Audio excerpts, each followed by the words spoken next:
Okay, what's going on, guys? Welcome back to another video. In today's video, we're here for Dead Mountain Death Play, episode 19. So last episode, we saw Polka kind of get a little upset. We haven't seen that from him in a while, but Clarissa came up to him and was asking for a favor to talk to Habuki, who had just been assassinated by some of Clarissa's hired assassins. A lot of crazy shit happened last episode. We found out that Habuki's daughter is actually alive, and she is working under this bastard Sons of Cybermon group. And then we obviously saw Polka get mad, and then we saw the flashbacks where we saw the Emperor, who Polka seems to be good friends with. We saw how Polka died in the past. And then at the very end of the episode, we ended with a cliffhanger where the Emperor, Polka's good friend, showed up to talk to Polka.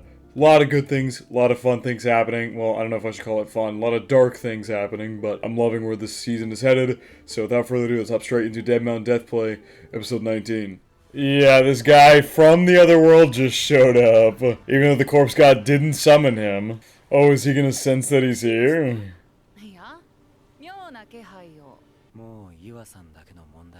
Yeah, this is a much bigger problem than just you at this point.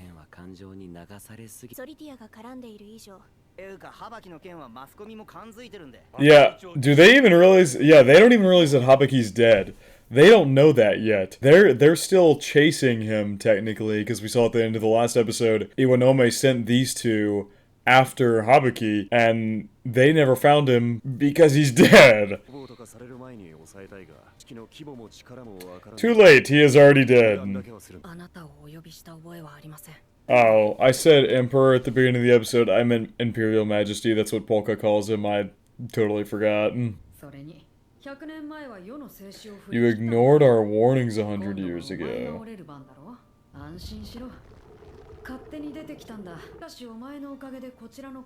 So they're constantly watching him? But what is ignored our warnings 100 years ago mean? I wonder if that's when they killed Polka's new family that he had made, because we found out that the Empire had like turned dark or something and went after Polka, the corpse god, whatever. I specified in the last episode that I'm just gonna call it the corpse god Polka because it's become like natural for me at this point. Whenever I'm referencing the actual Polka, I'll say the actual Polka, but just know that when I'm referencing the corpse god and I say Polka, it's the same thing. Anyway, as I was saying, Polka's family that he had made got killed by the Empire, and so I'm thinking that maybe 100 years ago they tried to warn him to not go crazy about that and not seek vengeance, which obviously he didn't heed, because in the first couple episodes we saw the backstory, and he said he like tortured most of them pretty damn badly whenever we first saw it, so interesting.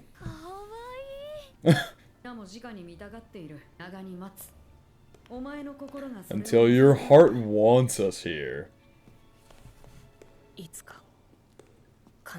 What does that mean? What does that mean? So he just showed up to stop Polka from torturing Habuki. We won't show up until your heart wants us here. Interesting. So there's definitely some discourse between them that happened at some point. I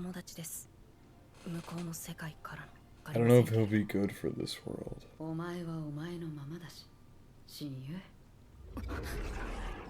Whoa!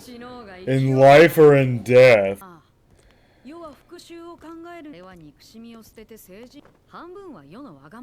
Wait, what?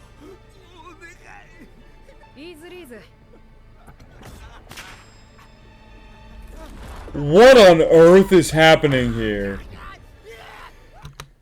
This is not the twist I was expecting. What? Wait! That is the last thing I was expecting.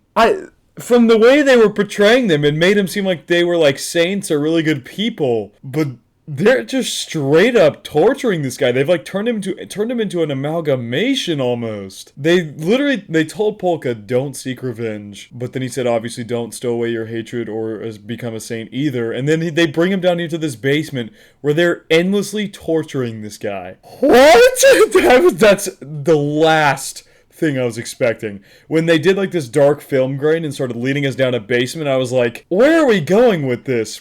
This is not what I was expecting at all. So they're getting revenge for him, essentially. Taking on our subjects' dirty work is what we're here for. So they just wanted to exact revenge for him, because obviously, as we saw, they all care very deeply for Polka. Still not sure how that came to be. I'm sure it has something to do with the eyes that he was born with, as we found out. When he was human, he was born with, I forget exactly what they call it in this world, but he was born with necromancer abilities, which, if I had to guess, got him in close with these people in the first place. This is not what I was expecting. At all. I wasn't expecting him to be this twisted. I think that's why he said, I don't think you'll be good for this world. Because, yeah, you can't do this shit in this world and get away with it. At all. Is he about to torture him?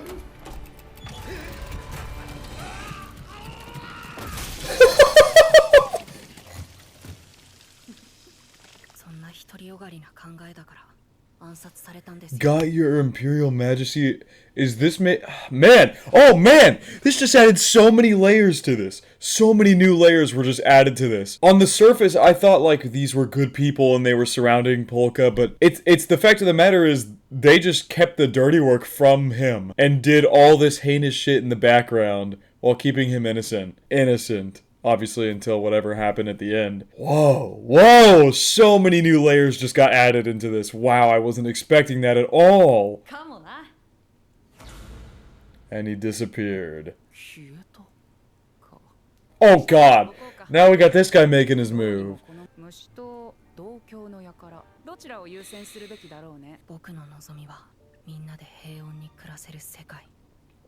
Yeah, a world where you won't need to dirty your hands. And he says that's why I need to get more involved. If he wants this to be, like, I love that. I love that. A world where we can all be in peace, and then it shows all his friends that he's made up until this point, and all of our companions in the police, and then obviously Misaki and the group back home. Like, interesting. And then when he says I need to get more involved, it cuts to all the villains we've seen up until this point. Although at this point, I don't even know if I'd consider the Phantom Solitaire a villain. He's kind of like a chaotic neutral. He's just kind of there to up. But oh man, this is getting so, dude, every episode this season has made it more and more interesting.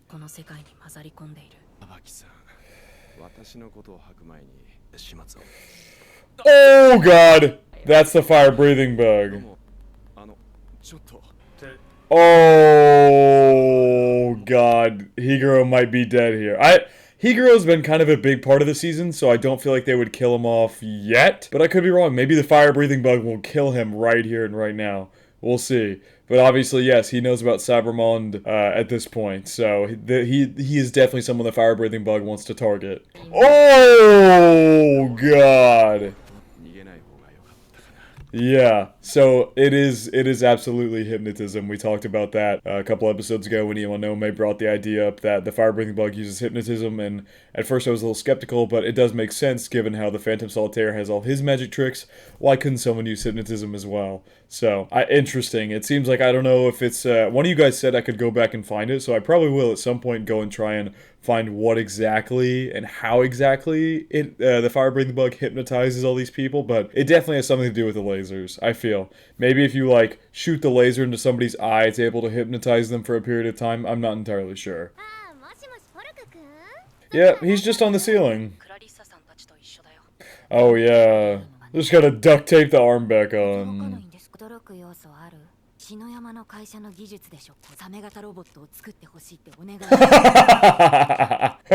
Doesn't it? Yeah, that makes sense. I'm excited for this. I'd be surprised if one were turning into a tiny... Okay, I'm not sure what she's about to delve into here, but I like this. We're getting XIAOYU on the team now. This is something I've wanted to happen for a while. XIAOYU could be a very valuable asset, and as we see in the OP, he gets some kind of new, like, dragon-looking arm. I'm not sure, but he gets some kind of new prosthetic arm. He's going to be a huge asset going forward, so I'm hoping Polka will fill him in on what's going on, and he will officially be on our side.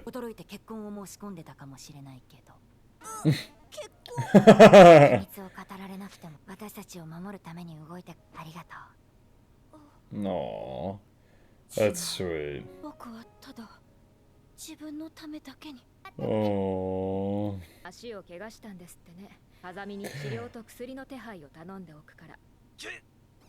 Oh god, seems like he really doesn't want to go there. Then that chick definitely seemed like a psycho.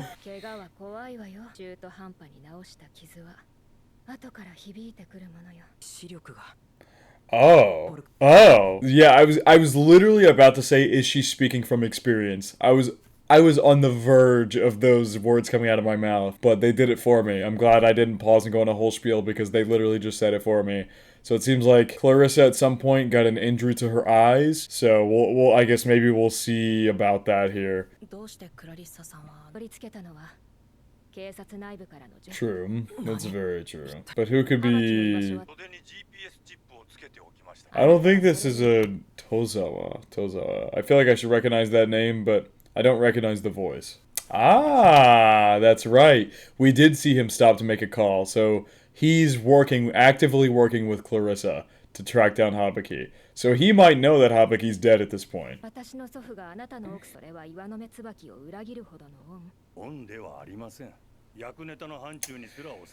Yeah, so he saw those arms, and obviously, as she said, he has a debt to pay to Clarissa for apparently her father saving his wife. So interesting. Like I did.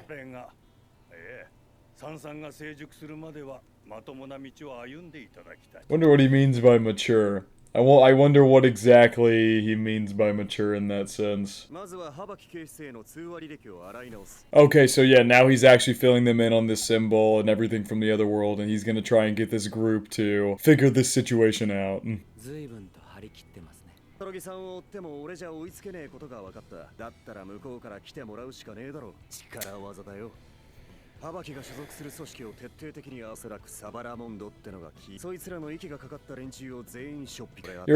Iwanome, you're playing a very dangerous game here, man. First of all, you're trying to strong-arm a dead person, and you're trying to learn more and take down an organization that the fire-breathing bug very specifically hates, which could actually play out in his favor, realistically, because the fire-breathing bug seems to hate anybody who knows about Sabramond whatsoever.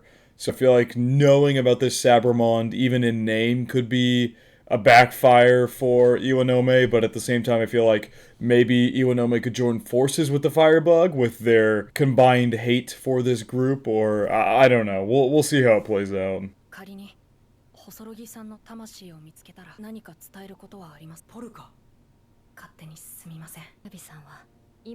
Wait, Miyabi-san never wanted me to become what I am now. That's Clarissa, right? That person in the flashback with Misaki wasn't a different person, right? No, because it was. Because I know Misaki, when we were seeing that flashback, Misaki said Clarissa specifically, so this is her. But yeah, it seems that eye patch is not her being a Chinibyo. It seems like it might actually have been an injury she got at some point, which is also why I'm pretty sure she wears a monocle, right? Maybe, I don't know why I'm all of a sudden forgetting whether she wears full glasses or just a monocle, but interesting. So it seems like all of that speech earlier about telling Takumi that not healing your wounds can really come back to bite you, and then obviously the Hosoroki talking about her eye, and then seeing the eye patch. There's obviously all connections there. I'm curious who this Miyabi is. Oh yes, okay, so yes, she is wearing a monocle. I was right. I knew she wore a monocle. So yes, she does have an injury on that left eye. I wonder if it's like totally blind or like almost all blind. Or I wonder what she had the eye patch on for, and why she wasn't just wearing glasses at first. I guess maybe that'll all be revealed in time. But I guess Miyabi Hosorogi, Miyabi is Hosorogi's first name. Are they gonna say the same? They're definitely not gonna say the same thing, I don't think. Oh.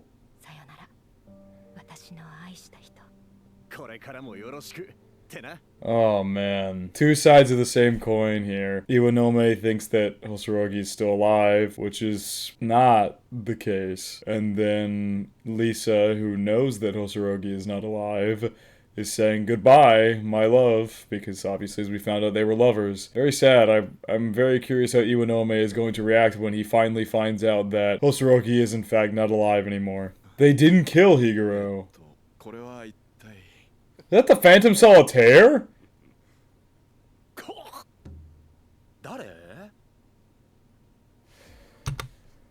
What? I'm gonna let it play out. I'll talk about it in a minute. お疲れ。美咲ちゃんは大丈夫そうだね。うん、ピンピンしてるよ。よければ肉体修復の魔術をできんの？一回部分的に死体になった。Oh God! このままじゃダメだ。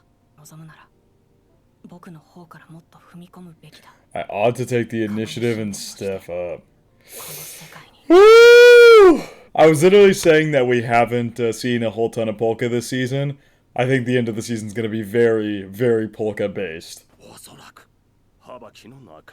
つまり彼はこのマークの関係者なのだ。君たちは今まで組織の関係者は残らずのやり方に限界を感じたのではない。今後は状況も大きく変わる。そこで君たちは新しいアプローチを組織の根源そのものを潰すべく根源をたどる。I know he's just, I love how at this point I just know that he's ad-libbing all of this. It's so funny that he's just he really is the chaotic neutral. He has no idea what's happening, but he's just along for the ride, and he's going to use his magic to get out of any situation he needs to. So it seems like, it very much seems like the fire-breathing bug is going to work in tandem with the Phantom Solitaire to take down this Sabremon group. That's what it seems like right now. At first I thought maybe he was somehow part of it, or had learned the hypnotization tactics that the fire-breathing bug used and was using it himself, but that's obviously not the case. It seems that the two are going to work together as we go forward from here on out.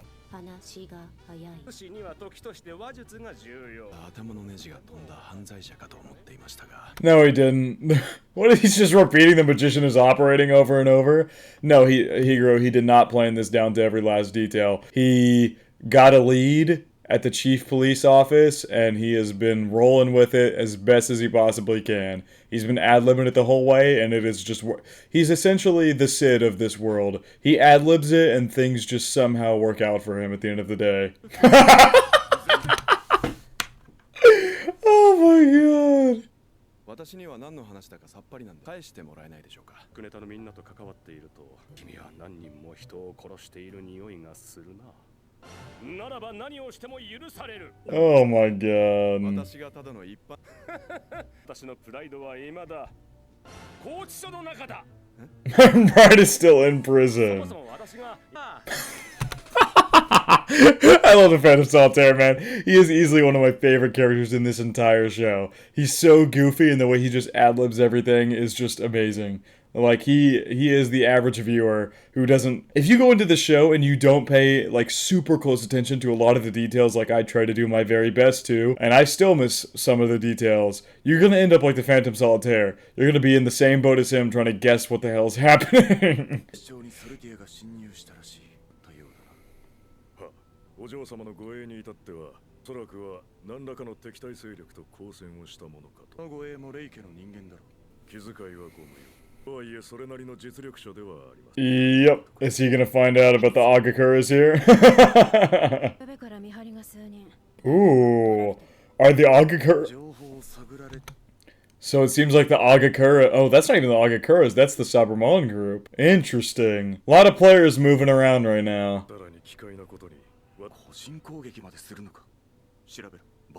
Interesting. Wait, what? Tiered rate savings, account balance, deposit, Yan Melee. So that's... Someone took all his money and put it in XIAOYU's account? What? From Big Sis, dear little brother, please don't say such sad things. Whatever Dad or the big lug say, I at least love you, and you're worth the world to me. To prove it, I'll empty out type... That's right! That's right! Oh my god! I totally forgot! That she sent XIAOYU this letter. We still, I don't think, have met Imbi. No, that's right. Bao is Imbi. I believe someone clarified in one of the episodes that Bao and Imbi are the same person, but for whatever reason, the names are said differently from time to time. But I believe one of you has said that Bao and Imbi are the same person. Please correct me if I'm wrong once again, but I think that's the case in this scenario. It's just funny because they think like they think that they're being targeted as individuals, but no, it was just Bao giving a ton of money to XIAOYU because she seems to have a bit of a little brother complex. 赤倉と交戦して。さあ命があって何よりだ。そうじゃねえか。ありがとうよ、シャオユ。Oh, I love this. I love this. XIAOYU has very quickly become one of my favorite characters in this entire series because he's a very complex character as far as what has led him up to this point. His conflicts with the Lei clan, his happenings with the Agakura and Majuri, his distrust of Polka in the beginning, and how he's like come around to their group as a whole. Like I love his character. He's great, and I'm glad that he's going to be really part of the group going forward.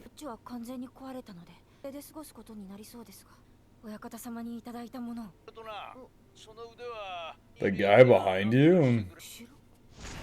Oh, hello.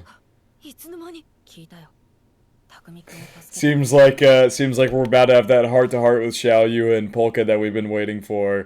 Because obviously, I forget his name. I really do apologize that I'm forgetting his name, but Polka's father, the real Polka's father, told XIAOYU to go have an honest conversation with the corpse god, and so we might finally be getting that here.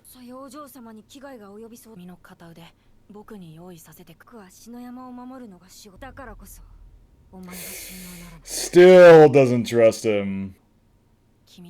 Your soul has such a distinctive hue. So I also realized that you know I'm So Polka's known the entire time. Polka has known the entire time that XIAOYU has known that he's not the actual Polka. And he's just been rolling with it. I mean, I guess as long as XIAOYU doesn't, like, attack anybody or attack any of his friends or attack him, it doesn't matter to him. Interesting. XIAOYU still does not trust him. I don't know what he's going to need to do to convince him fully.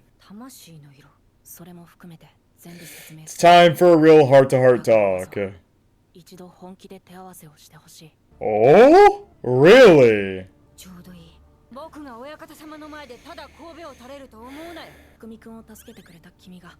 Oh, the eyes were struggling to hold the phone up there.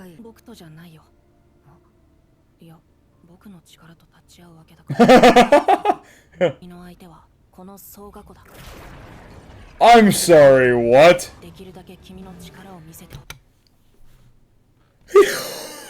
He's brought in tigers from his world. It's a double-headed tiger. That is so cool. But also I like how Polka resolved himself to get more involved earlier in this episode. And a couple episodes ago, he was saying that he's going to need more allies, and more stronger and more capable allies going forward. And it seems the first step in that process for him is getting XIAOYU on his side, which I think is a good decision as he is literally living with us. So I'm hoping we can finally convince him to trust Polka here. Ooh, we're actually getting some good animation!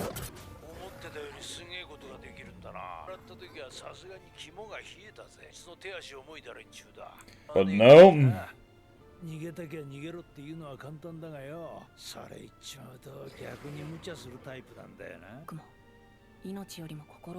Put their feelings before their lives.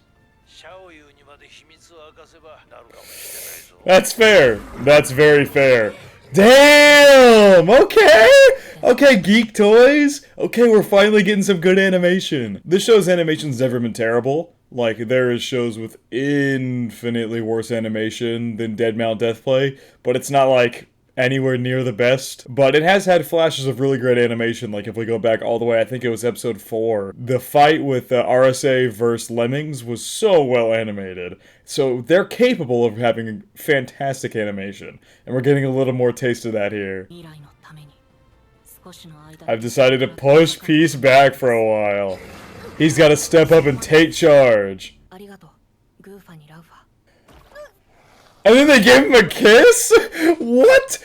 Are they like his pets or something? They're like Polka's pets from his old world that he just brought through like a portal or something? What was that? Or maybe he's just got him like stockpiled, ready to go whenever he needs him. He's like, go tigers! And he just like opens this portal and a bunch of tigers come flying out.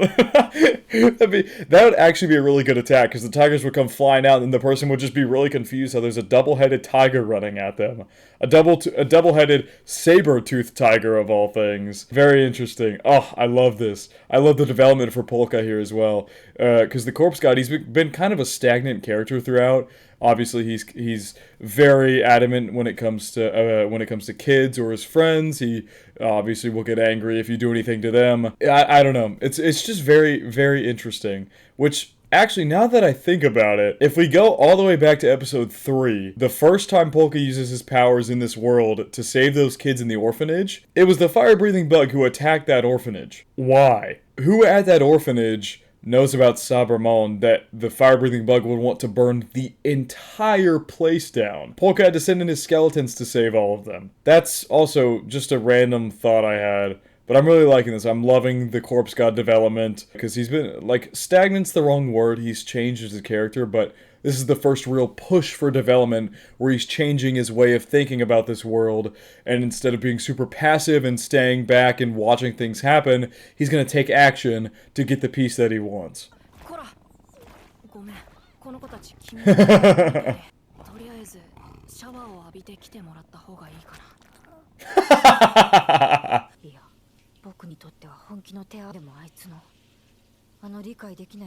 It's okay, XIAOYU, you'll get there.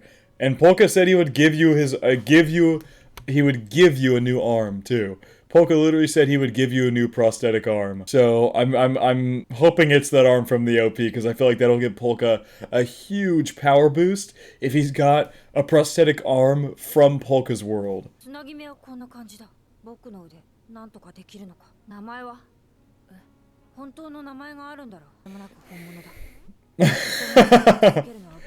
Jumping the shark for joy.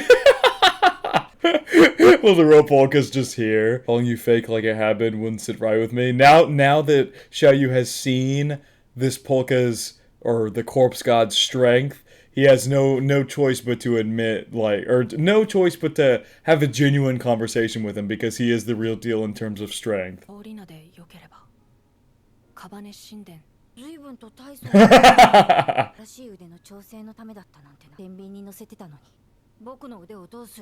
We're definitely gonna get that arm from the OP. Yeah! Dude, let's go! Yes! I love this. Yes, it's time for XIAOYU to get a level up. Let's go. Now we're gonna have another powerful ally on our side.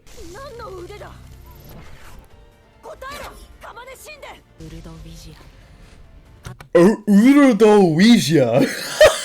What a name! It's the right arm of the colossal dragon whose lightning once lit the world. He just gave XIAOYU the arm of a colossal dragon? I'm really hoping this is gonna make XIAOYU, like, unstoppable, man. I mean, just the same way that Misaki is gonna become a fully fledged vampire soon, now we've got someone with the powers of a colossal dragon on our side. And I have a feeling, somewhere down the line, Takumi is probably gonna end up getting powers as well. I don't doubt it. Despite the fact that he's more late not fighting and, like, information broker type, having another fighter on his side could definitely help Polka, or just like a way for Takumi to defend himself.